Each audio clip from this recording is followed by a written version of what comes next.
오늘 읽은 사무엘상 2장 12절에서 26절의 말씀을 가지고 내 자녀, 어떤 자녀가 되기를 원하는가? 내 자녀, 어떤 자녀가 되기를 원하는가? 라는 말씀의 제목으로 이 시간 우리가 함께 은혜를 나눕니다.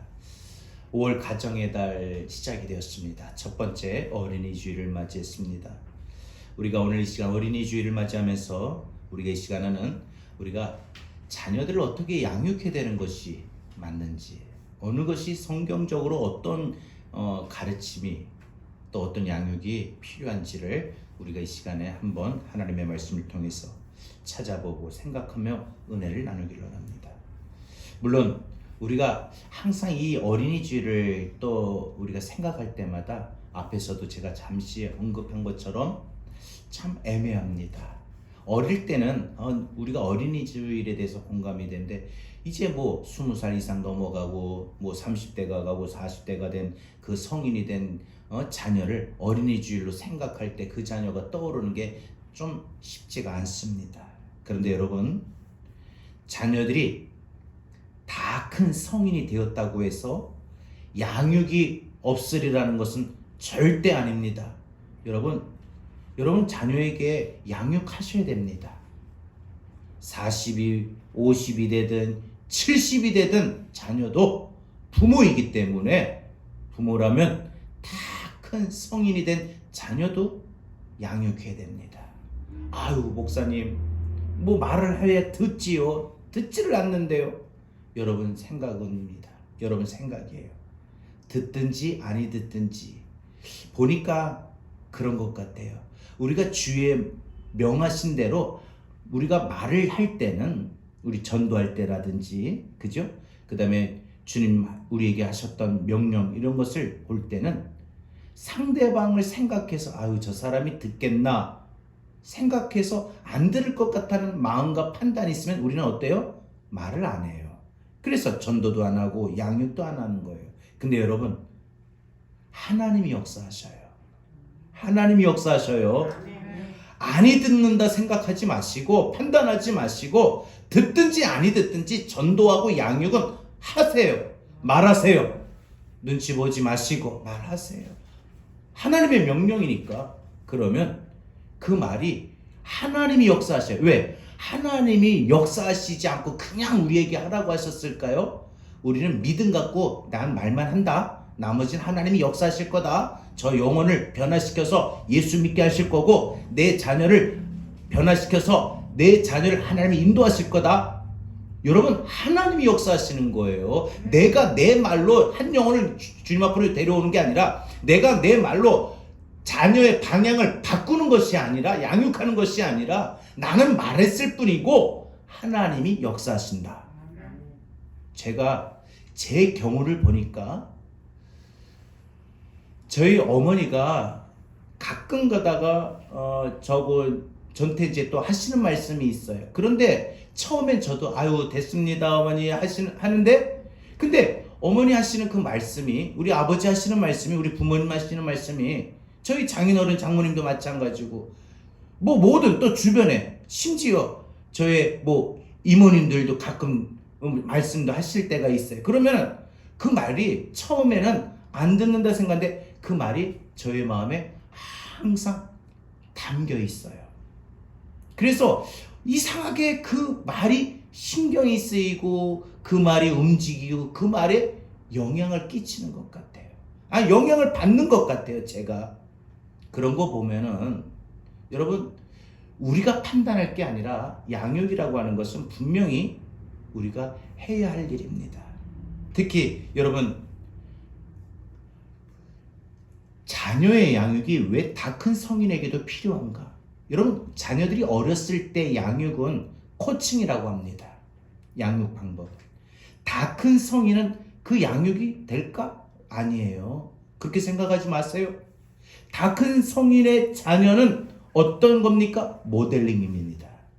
그러니까 양육 방법이 어린 자녀에게는 일일이 가르쳐주는 코칭이고 그 다음에 다 큰 성인이 된 자녀에게 양육 방법은 무엇이냐? 모델링입니다. 뭐예요? 내가 일일이 어릴 때는 말하고 가르치고 이렇게 해라 저렇게 해라 그러지만 다 큰 성인이 됐을 때는 이렇게 해라 저렇게 해라 이게 아니라 내가 직접 본을 보여주는 거예요. 내가 모델링이 되는 거예요. 그래서 우리가 다 큰 성인에게 자녀는 내가 모델링이에요. 예를 들어서 너 기도를 열심히 해야 된다 라고 하면은 다 큰 성인에 대해서 너 힘들 때 오늘 기도해라. 너 오늘 시험 보러 가니까 기도하고 시험 봐. 너 오늘 중요한 일이 있으니까 꼭 기도해. 너 아프니까 기도해. 그러면 괜찮을 거야. 이럴 때 그 말보다도 실제적인 직접 다 큰 성인에게 직접 영향이 끼치는 그 모델은 뭐냐? 평소에 엄마가, 아버지가, 부모님이 항상 부모로서 자녀에게 항상 집안에 그런 일이 있을 때, 중요한 일을 앞두고 혹은 아플 때 기도하는 모습을 보는 거예요. 그 자녀들이 그 보는 중에 그 부모에게 그것을 교육받게 되는 것이고 그게 양육받게 되는 방법이라는 거예요.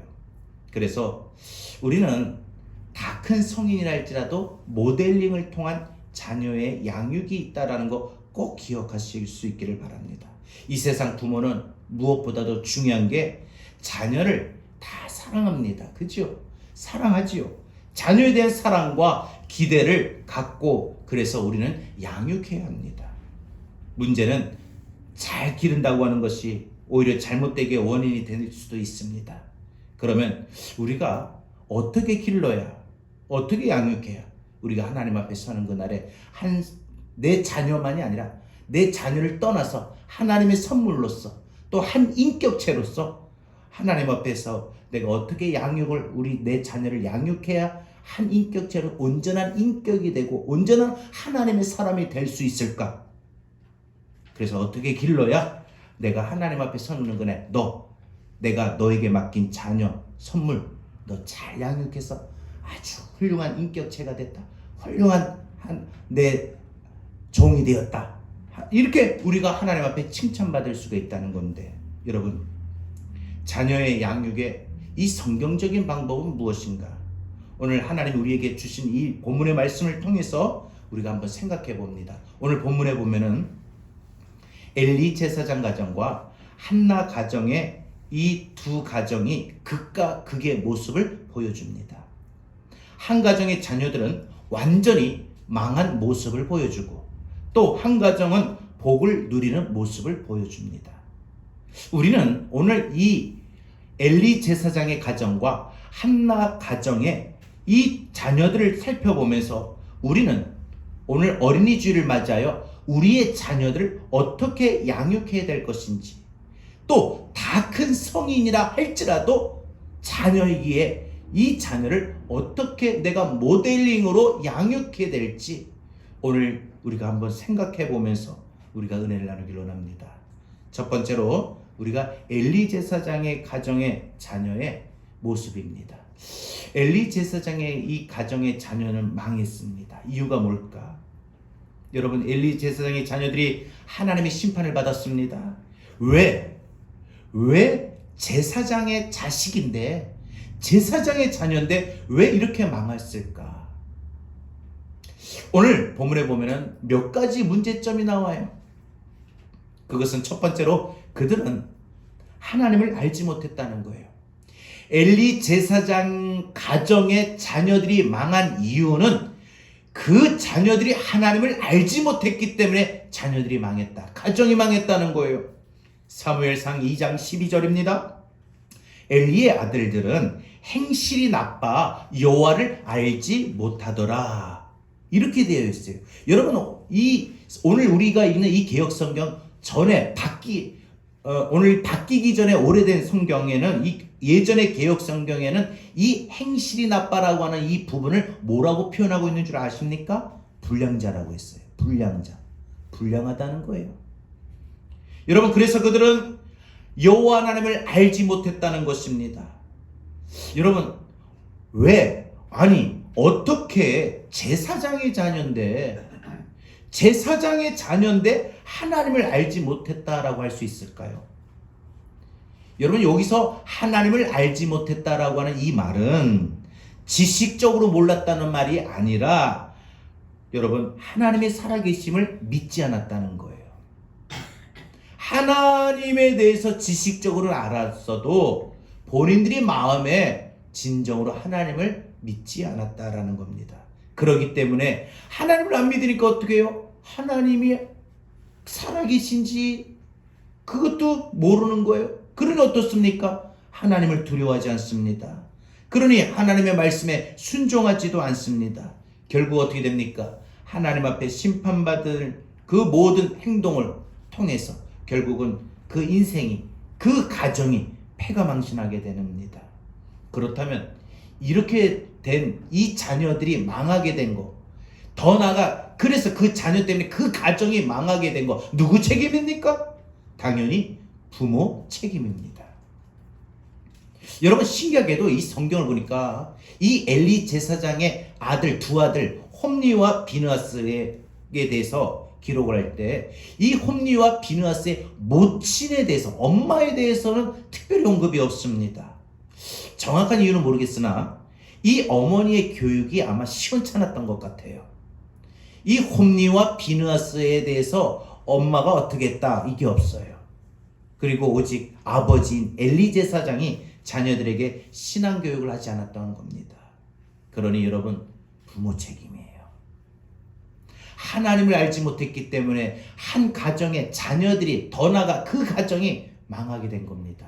두 번째로 엘리 제사장 가정의 자녀들이 망하고 그 가정이 망하게 된 두 번째는 그들이 하나님 앞에 드리는 예배를 무시했습니다. 예배와 하나님을 무시했다는 거예요. 여러분, 우리 이 땅에서 하나님의 백성들은, 하나님의 자녀를 꼭 아셔야 됩니다. 경홀히 여기지 말라, 만홀히 여기지 말라. 뭐예요? 가볍게 여기지 말라는 거예요. 성경도 우리에게 이렇게 말합니다. 우리가 하나님을 존중할 때 하나님도 우리를 존중하신다고 했어요. 두려워할 줄 알아야 돼요. 경외할 줄 알아야 돼요. 여러분도 자녀들이 보면은 부모를 이렇게 경외하는 마음이 있으면은 효도도 공경도 참 잘해요. 근데 부모를 우습게 여기고 가볍게 보는 사람은 잘 못해요. 17절에 이 소년들의 죄가 여호와 앞에 심히 크면 그들이 여호와의 제사를 멸시함이었더라 라고 말을 합니다. 엘리 제사장의 자식들이 여호와의 제사를 멸시했다는 거예요. 여러분, 이게 말이 무슨 말이냐면은, 하나님, 쉽게 말해서 이 이스라엘 백성들이 하나님 앞에 헌금합니다. 그런데 이 예물을 이 홈리와 비느하스, 이 엘리 제사장의 자녀들이 도둑질했다는 거예요. 이건 뭐예요? 하나님을, 예배를 무시한 것입니다. 하나님을 상대로 도둑질한 것입니다. 여러분, 이 17절에 잘 보면은 뭐라고 되어 있어요? 이 소년들의 죄라고 되어 있지요. 뭐예요? 이 소년들의 죄라고 한 것은 아직 그들이 성인이 안 된 상태입니다. 그런데 그때부터, 이미 어릴 때부터 싹수가 노란 겁니다. 죄를 범한 겁니다. 그런데 그때만 그런 것이 아니라 그 어릴 때 그렇게 범하니까 그 어릴 때부터 하나님을 무시하고 멸시하고 예배도 하찮게 여기고 가볍게 여기고 하니까 그 인생이 커서도 어때요? 성인이 돼서는 어떻게 해요? 성인의 성장에서는 회막에서 수종드는 여인과 동침하는 죄까지 범했다는 거예요. 참 두렵습니다. 그러니 하나님이 그 자녀, 그 가정을 가만두시겠습니까? 사랑하는 여러분, 하나님의 백성이, 하나님의 자녀들이 예배를 무시하고 예배를 방해하고 진짜 예배를 드리는 것에 대해서 열심히 하고 목숨까지 지키면서 예전에 뜨겁게 신앙생활했던 분들, 처음 예수 믿고 그 예배를 지키기 위해서 어떤 줄 아세요? 어떤 분들은 머리가, 아버지로부터 교회 간다고 머리가 잘려가지고 옷을 다 찢으면서도, 그러면서도 교회 하나님 앞에 왔어요. 어떤 사람들은 군대에서도 예배를 드린다고 그것에 못마땅해가지고 고참들한테 매를 맞아가면서도 예배를 드렸어요. 시골에 사시던 분들은 그 교회와 집의 거리가 먼 거리인데도 1시간이나 걸리는 그 거리를 새벽 기도에 한 번도 빠지지 않고 새벽 기도 드리려고 그 먼 길을 걸어가면서 항상 예배를 드렸어요. 예배를 드리는 일에 목숨을 걸었고, 예배를 드리는 일을 하나님 앞에 존중히 여기는 자기 신앙의 행위로 여겼기 때문에 내가 예배를 잘 드리는 것이 하나님을 잘 섬기는 거다, 이렇게 믿었어요. 맞지요? 그게 당연하지요. 여러분 정말 하나님 섬깁니까? 하나님을 사랑합니까? 그럼 뭐부터 달라져야 돼요? 뭐부터 표가 납니까? 예배입니다. 예배라는 거예요. 예배를 어떻게 드립니까? 마음가짐이에요. 내가 하나님을 얼마나 존중히 여기냐, 따라서 예배에 존중히 여기는 표시가 나온다는 거예요. 마음이 나온다는 거예요. 여러분, 엘리 제사장의 자녀들은 그렇지 못했습니다. 이건 단순한 죄악이 아닙니다. 하나님을 아예 업신여기는 행위입니다. 하나님의 이름을 모욕하는 행위입니다. 성도가요, 예배를 무시하는 것은 하나님을 무시하는 겁니다. 예배를 하찮게 여기고 가볍게 여기는 것은 하나님을 가볍게 여기는 겁니다. 여러분, 믿지 않는 사람이 그러면 하나님 내버려 둡니다. 왜? 모르니까. 그런데 하나님의 구원을 받은 하나님의 백성들이 예배에 대해서 우리가 어떤 마음이냐에 따라 하나님을 향한 그 마음이 그대로 나타나는 거예요. 여러분, 하나님을 사랑합니까? 하나님 믿으십니까? 라고 물어본다면 그 대답은 말이 아닙니다. 어디에서? 예배에서 드러나요. 여러분, 하나님을 믿는 성도가 이렇게 이 엘리 제사장의 자녀들 홈리와 비느하스처럼 예배를 무시하고 하나님을 무시할 때 절대 하나님 그냥 넘기지 않습니다. 하나님은요, 당신의 백성들이 세상 사람들이 그럴 때는 안 믿으니까, 구원의 은혜를 못 받았으니까. 근데 구원의 은혜를, 구원의 선물, 하나밖에 없는 독생자 아들 예수 그리스도를 이 땅에 보내주시면서 십자가에 죽게 하시기까지 희생을 치르셔서 우리를 구원해 주셔서 구원의 은혜를 받은 하나님의 백성들이 예배를 무시하고 하나님을 온전히 섬기지 않으면 하나님 절대 그냥 두지 않습니다. 결국 홈리와 비느하스는 하나님의 심판을 받아 그 인생이 망하고 그 가정이 망하게 된 겁니다. 세 번째로, 왜 엘리 제사장의 가정에 이 자녀들의 인생이 망하고 그 가정이 망했느냐? 그것은 부모의 무책임과 불간섭이 망하게 한 겁니다. 여러분, 자녀에게는 부모의 책임이 따릅니다. 자녀에게 여러분, 특히 어릴 때는 간섭이 되고 일일이 가르치고 코칭했는데 다 컸다고 생각하니까 다 큰 자녀에게는 간섭을 안 해요. 그냥 보고만 있습니다. 뭐 말을 해도 그냥 눈치만 볼 뿐이에요.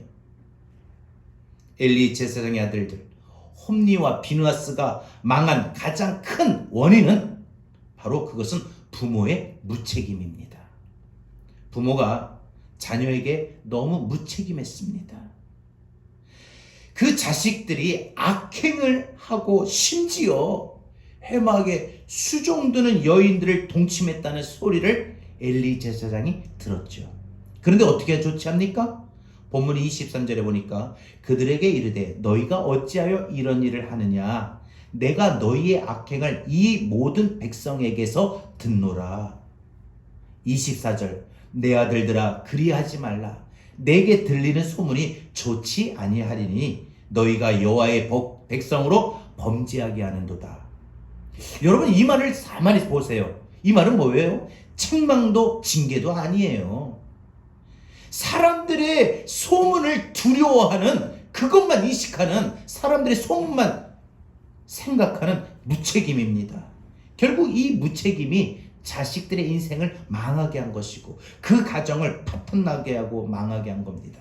사랑하는 여러분, 그러면 엘리 제사장의 그 자녀들이 그렇다면 오늘 이 말씀을 듣는 부모된 우리 성도들의 자녀는 어떻습니까? 우리 자녀들 한번 바라봅니다. 혹시라도 엘리 제사장의 자녀들처럼 하나님을 알지도 두려워하지도 않고 있지는 않습니까?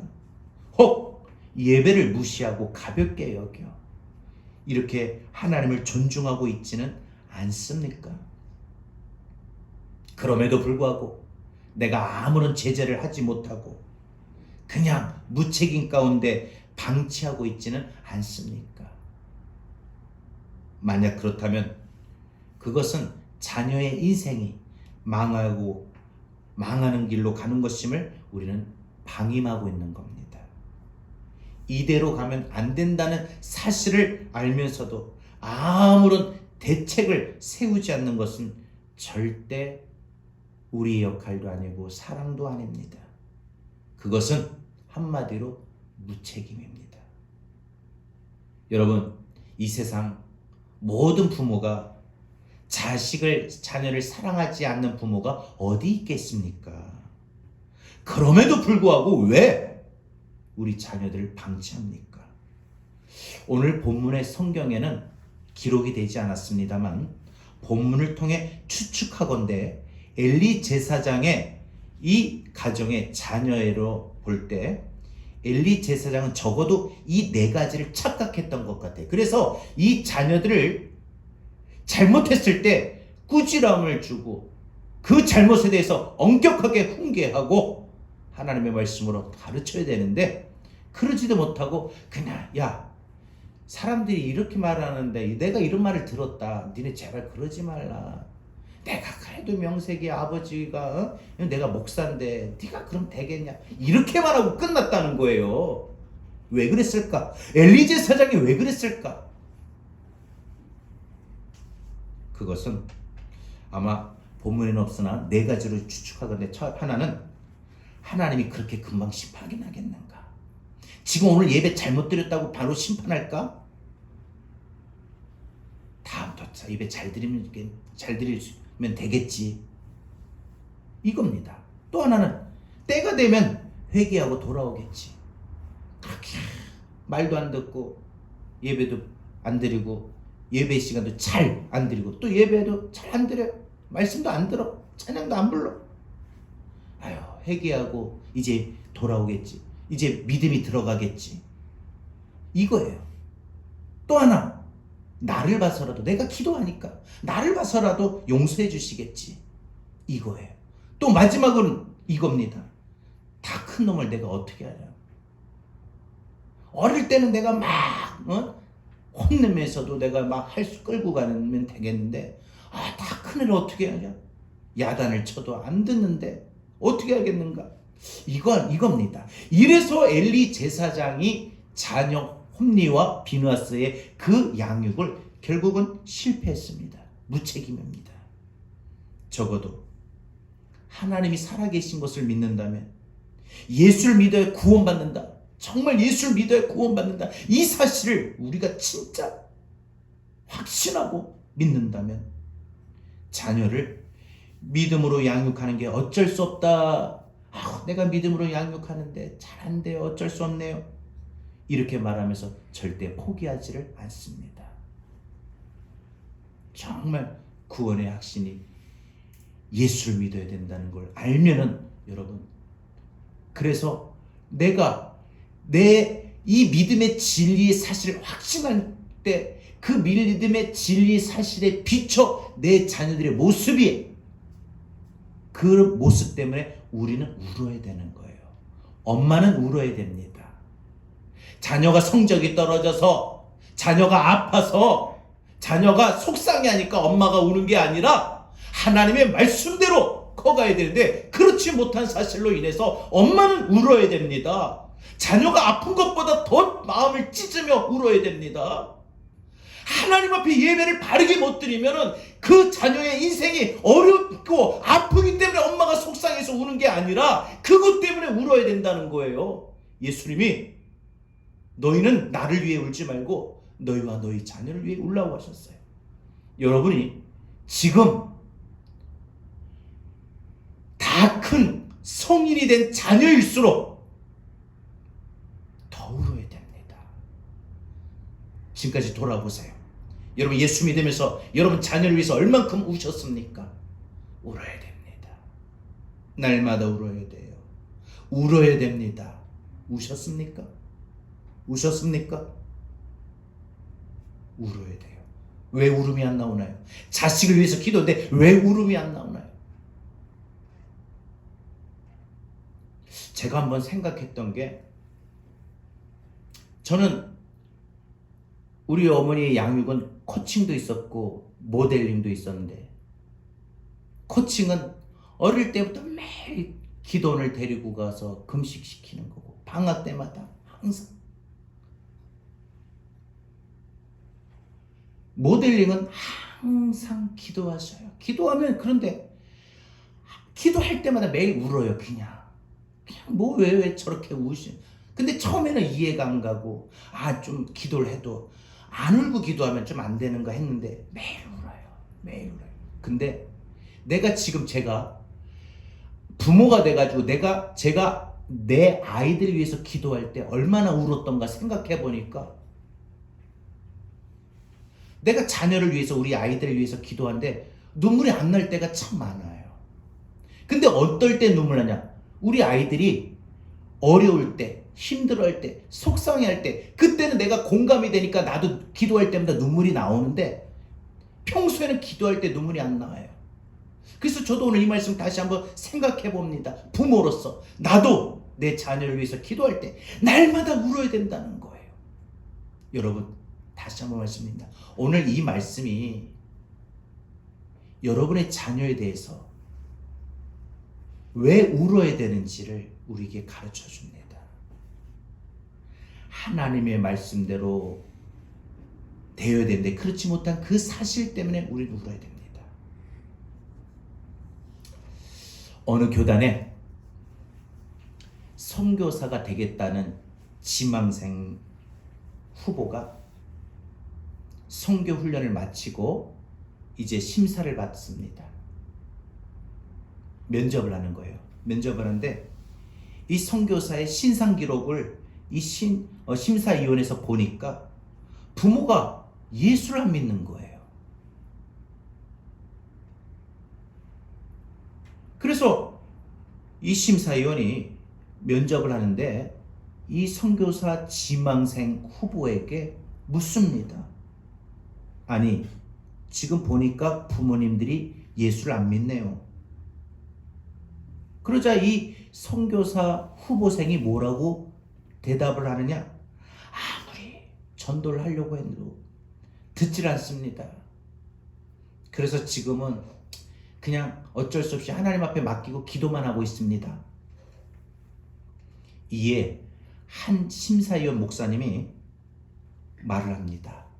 만약에 부모님이 암이 걸렸다고 합시다. 암이 걸렸는데 그냥 어쩔 수 없습니다. 기도만 합니다. 이렇게 대답할 수 있습니까? 어떻게 해야 됩니까? 부모님을 병원에 안 간다고 하셔도 강제로라도 모시고 가서 진찰을 받게 하고 수술을 받게 해야 되지 않습니까? 그런데 부모님이 예수를 믿지 않으면 영원한 지옥에 들어가는 것을 알면서도 어떻게 선교사가 될 사람이 어쩔 수 없다고 하느냐? 어쩔 수 없다고 하느냐? 당장 부모님 집으로 가서 같이 살면서 주일마다 부모님을 그 옆에 이웃교회 모시고 가라. 그리고 가서 교회 등록시키고 교회 목사님한테 말씀드려서 잘 우리 부모님 신앙을 이끌어달라고 부탁도 하고, 그냥 말로만 나가세요 그렇게 하는 거 아니다. 부모님이 정 안 가겠다고, 부모님이 정 예수 안 믿겠다면 선교사 나가는 거 포기하라. 무슨 선교사가 되겠냐고. 이 심사위 목사님은 아주 혼냈습니다. 그래서 부모가 예수 믿을 때까지 선교사로 나가는 거, 파송하는 거 보류한다. 보류. 그랬더니 이 선교사 후보생이 그 즉시 시골로 내려가서 부모님을 강제 살면서 몇 달을 있으면서 부모님을 교회에 결국은 데리고 인도해서 가서 목사님한테 말씀드리고 기도받고 예수를 믿게 되었다고 합니다. 여러분, 자식도 마찬가지예요. 여러분 자식이 예수를 믿지 않으면 영원한 지옥에 들어갑니다. 그걸 알면서도 어쩔 수 없다고 포기하고 그저 지금 기도만 한다고 이렇게 말하면 안 된다는 거예요. 언젠가는 믿겠지. 언젠간 돌아오겠지. 태평하게 계시진 않습니까? 아닙니다. 절대 아닙니다. 무서운 심판이 기다립니다. 그러기에 우리는 지금 힘써야 됩니다. 엘리 제사장처럼 내 자녀 믿음으로 양육하는 일에 방관하면, 방치하면, 무책임하면 반드시 내 자녀 참 망합니다. 여러분 자녀를 정말 사랑하시죠? 그러면 그 자녀의 신앙은 부모가 책임지는 거예요. 교회를 안 나가면 책망해야 되고 징계해야 되고, 여러분 어린 자녀는 이게 통하지만 다 큰 성인이 된 자녀는 그게 안 되기 때문에 여러분 우는 겁니다. 그래서 우는 거예요. 오늘 내가 내 자녀를 위해 울었을 때 내가 흘렸던 눈물이 언제였던가 생각해 보세요. 어렸을 때, 아팠을 때, 힘들었을 때, 속상했을 때 내 자녀의 믿음을 위해서 한번 우신 적이 있으세요? 오늘 우리는 내 자녀가 망하지 않고 복된 인생으로 살아가고 내 가정이 하나님 앞에 복된 가정이 되는 이 방법을 알았습니다. 엘리 제사장의 가정의 이 자녀의 교육의 방법처럼 하지 마시고 예수님 말씀 기억하셔서 안 되면 울어야 돼요. 매일매일 주님 붙들고 울며 기도해야 됩니다. 그럼 마지막으로 한나 가정의 자녀가 복된 이유를 한번 생각해 봅니다. 말씀드립니다. 자녀가 없어서 기도했던 한나는 하나님께서 그 기도를 들으시고 사무엘을 아들로 선물 주셨습니다.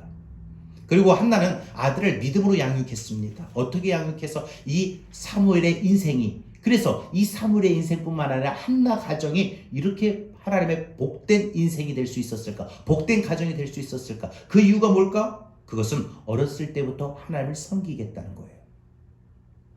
한나는 오랫동안 자녀가 안 생기자 하나님 앞에 기도했습니다.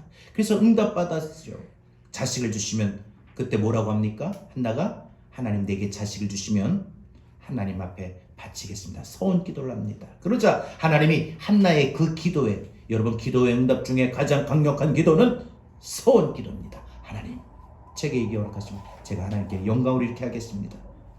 그래서 하나님께서 그때 이 한나의 태를 열어주셔서 아들을 주셨습니다. 그리고 그 아들의 이름을 사무엘이라 지었죠. 사무엘, 이 뜻은 뭐예요? 왜 사무엘이라고 이름을 지었는가? 그 사무엘이라고 할 이름의 뜻은 하나님께 구했다, 이 뜻이에요.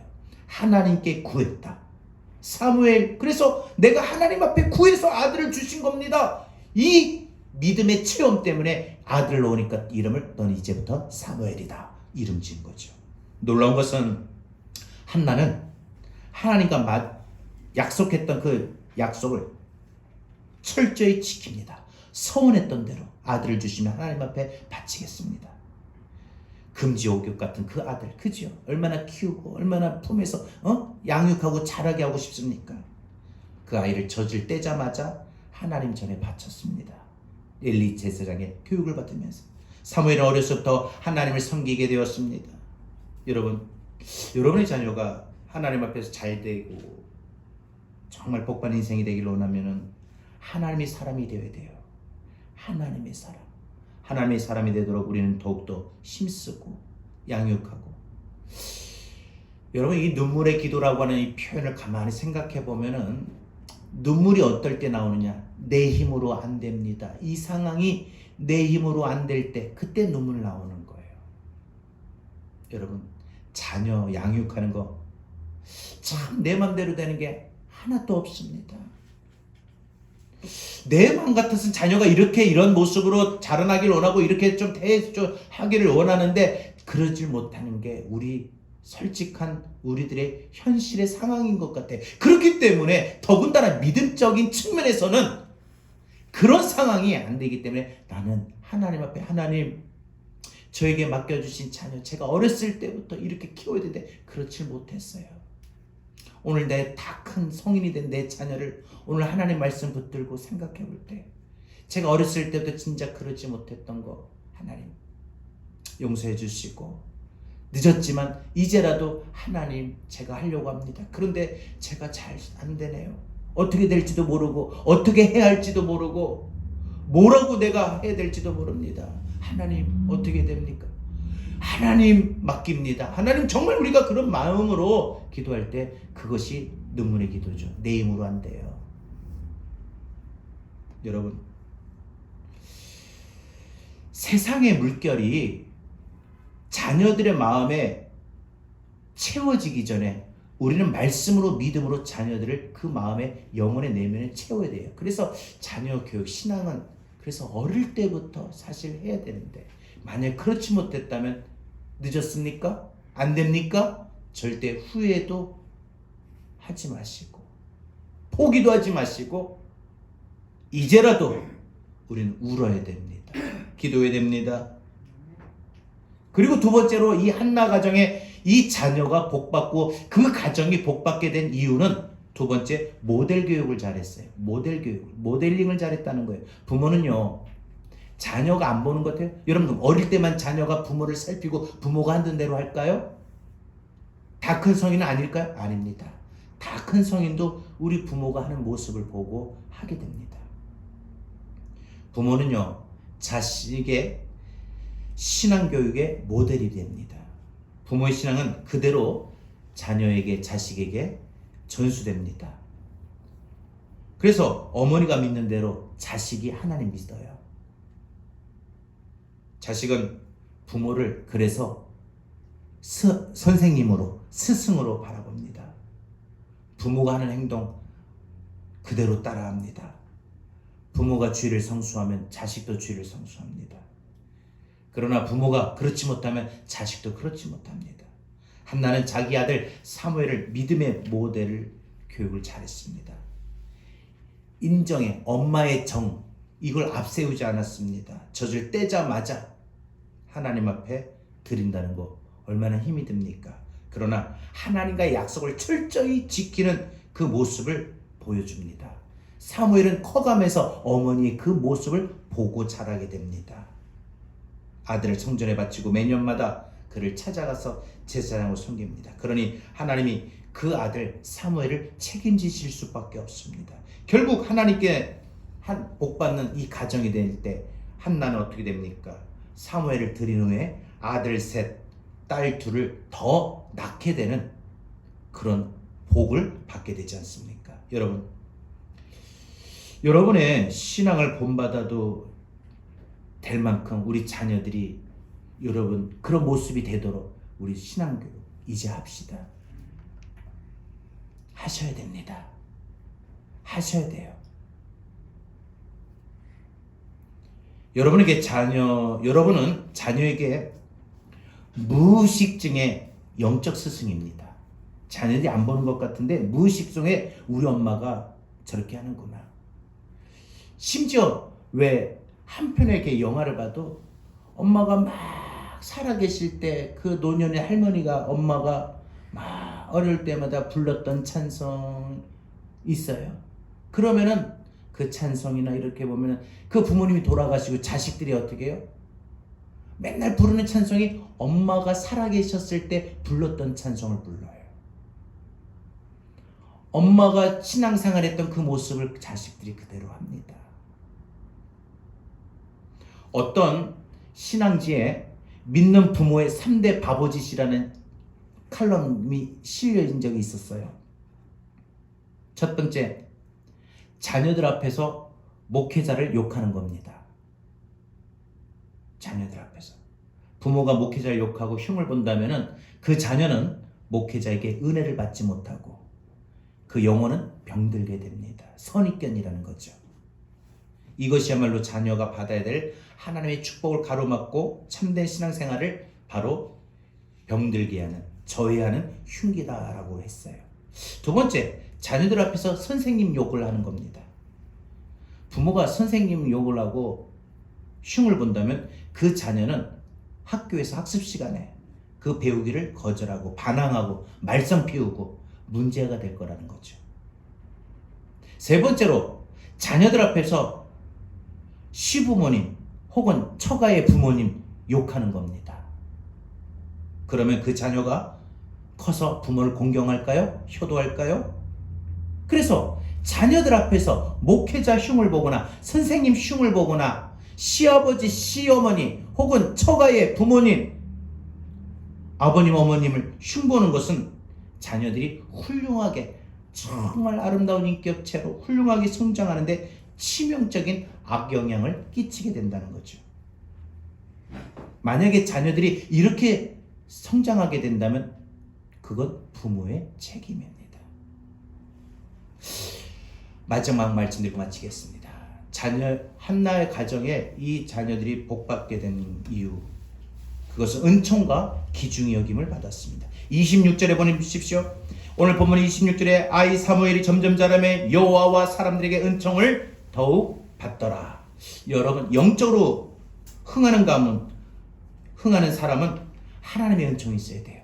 여러분 자녀들이 흥하려면 하나님의 은총이 항상 자녀들 위에 머물러야 되고, 여러분의 가정이 늘 기쁘고 평안하고 은혜가 넘치려면 여러분의 가정에 하나님의 은총이 임해야 됩니다. 여러분 한 사람의 인생뿐만 아니라 한 가정에도 하나님의 은총이 임해야만 그것이 평강이요 복입니다.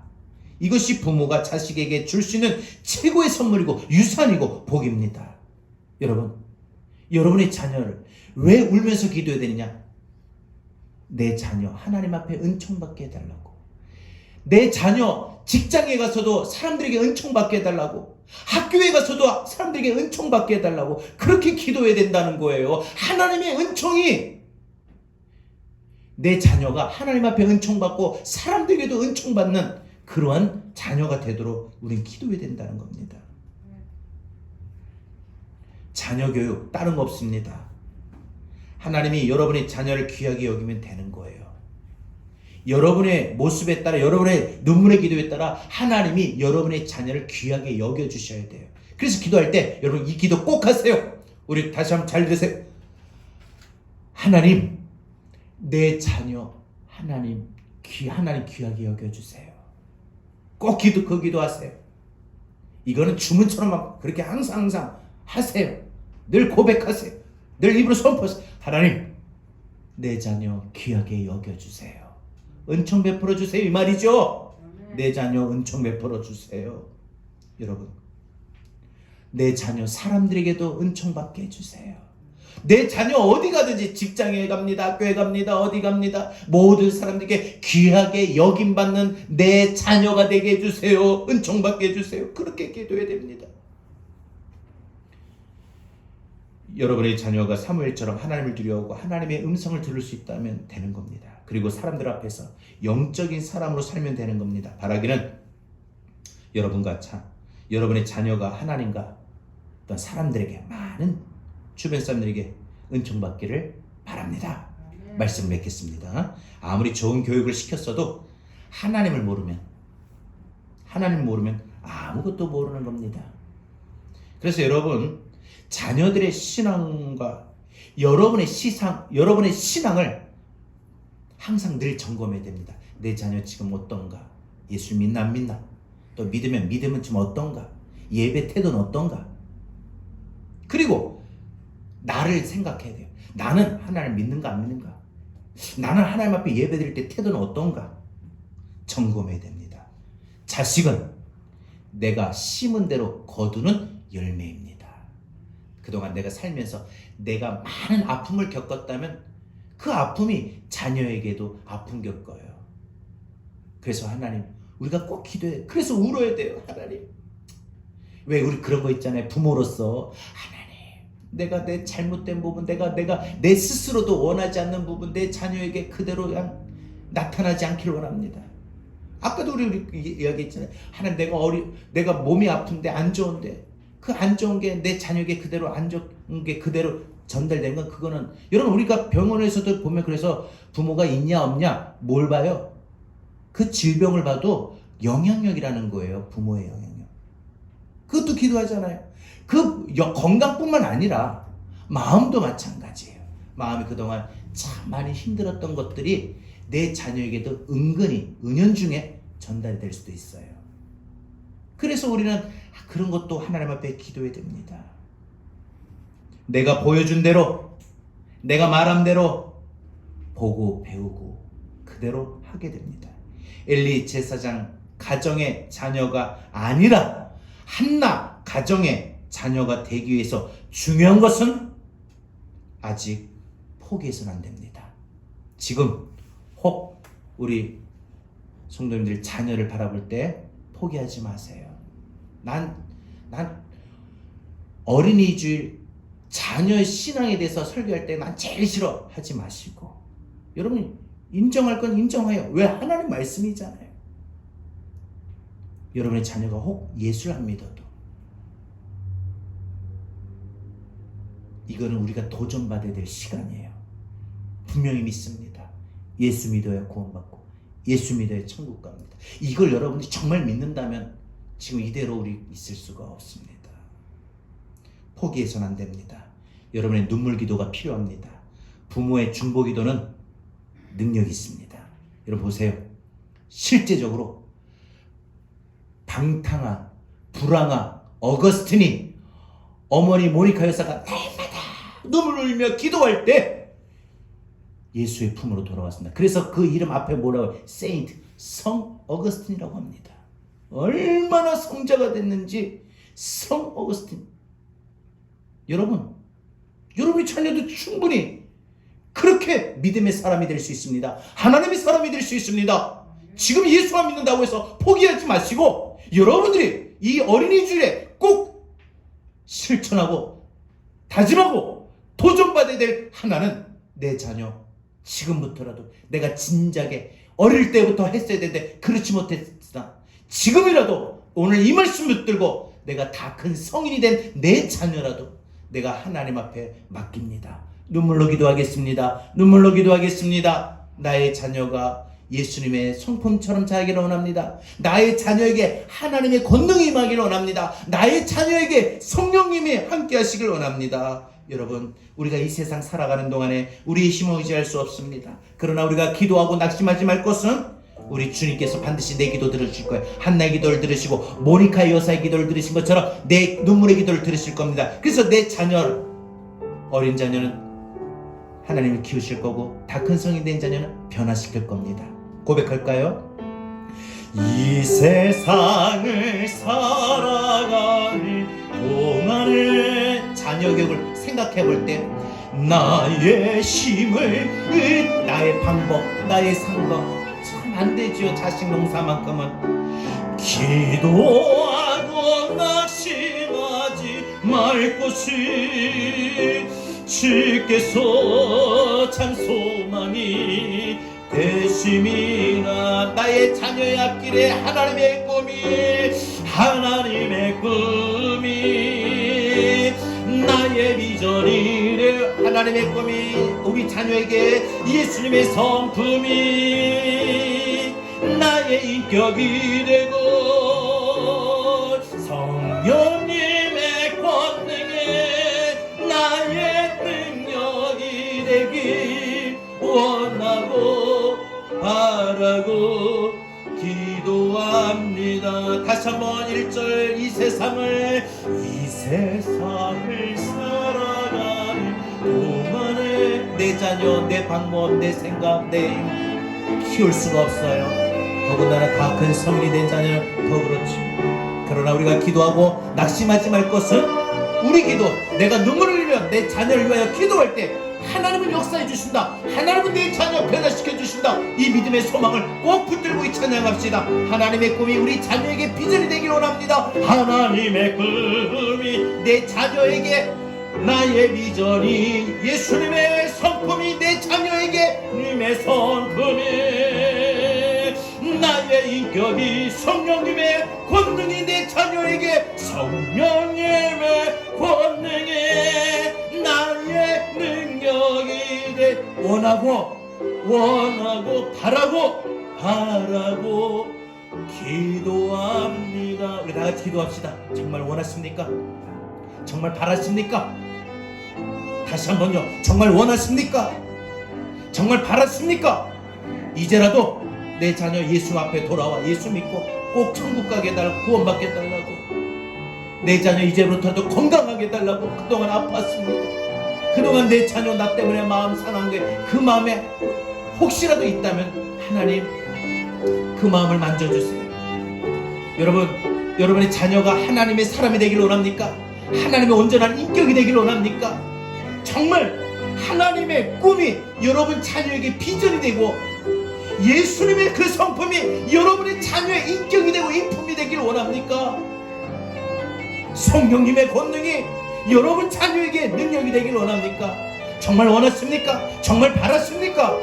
우리 이 시간 한나와 같이 예수님 말씀하신 대로 모니카와 같이 눈물을 흘리며 우리 자녀를 위해서 우리 다 같이 기도하는 시간 한번 갖겠습니다. 우리 다 같이 함께 자녀를 위하여 기도합니다. 주님, 주여 하나님, 자녀를 위하여 기도합니다. 하나님과 이 세상 살아간 동안 내가 하나님의 자녀에게 내 입으로 하나님 양육할 수 있는 것이 아님을 하나님 깨닫게 됩니다. 내가 자녀에게 내 힘대로, 내 방법대로, 내 생각대로 할 수 없습니다. 하나님, 내가 시간에도 내가 늦지 않은 것은 하나님 앞에 기도하고 말씀하시는 것은 주께서 하나님을 내가 기도할 때, 눈물을 흘리며 기도할 때 내 자를 변화시키며 내 자를 이끌어가시게 되었습니다. 하나님 정말 원하는 바랍니다. 나 하나님의 꿈이 우리 자녀에게 비전이 되길 원합니다. 하나님, 우리 예수님의 성품이 우리 자녀에게 인품이 되고 인격이 되길 원합니다. 성령님의 권능이 우리 자녀에게 능력이 되길 원합니다. 무엇이든지 할 수 있는 하나님 모든 삶이 되길 원합니다. 정말 하나님, 이렇게 하나님 자녀에게 가서와 같이 이런 우리 자녀의 모습을 내가 정말 원하고 바라고 기도합니다. 특별히 자녀를 위해 더욱더 눈물을 흘리며 기도하게 하여 주시옵소서. 내가 하나님 자녀를 믿음으로 양육하지 못했습니까? 내가 어렸을 때부터 호칭으로 하지 못했습니까? 하나님, 그러면 이제부터라도 하는데 다 그 성인 자녀에게 할지라도 하나님, 내가 모든 힘으로 내 자녀를 기도하고 내가 하나님 같이 양육을 내가 모든 힘으로 잘 양육하고 내 자녀를 하나님 믿음으로 해서 하나님, 오늘 말씀을 통해서 우리에게 깨닫게 해주시옵소서. 말씀을 통해서 내 자녀의 아버지를 생각하게 해주셔서 오늘 이 말씀대로 내가 살아가고 행할 수 있는 그런 믿음의 모습이 되길 원합니다. 하나님, 정말 원하고 바라고 기도합니다. 하나님, 정말 이 세상 살아가는 동안에 우리가 자녀의 하나님 양육을 때에 나의 방법을 지할 수 없습니다. 하나님, 나의 앞에 그저 눈물을 흘리며 예수 말씀하신 대로 너희는 나를 위해 울지 말고 너희가 너희 자녀를 위하라고 하셨던 그 기도대로 주님, 내가 내 자녀를 위하여 날마다 눈물을 흘리며 기도합니다. 날마다 눈물을 흘리며 기도합니다. 주님,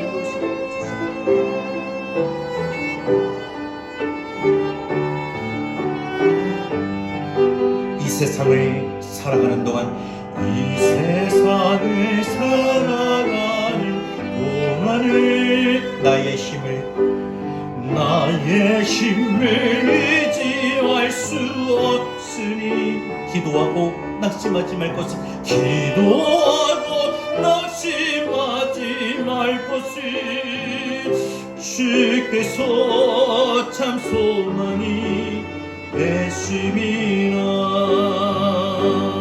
하나님의 꿈이 나의 비전이 되고 예수님의 성품이 나의 자녀의 나의 인격이 되고 성령님의 권능 내 자녀에게 능력이 되길 원하고 바라고 기도합니다. 우리 믿음으로 주의 길을 걸어가는 동안에, 주의 길을 걸어가는 동안에 세상의 것 의지할 수 없습니다.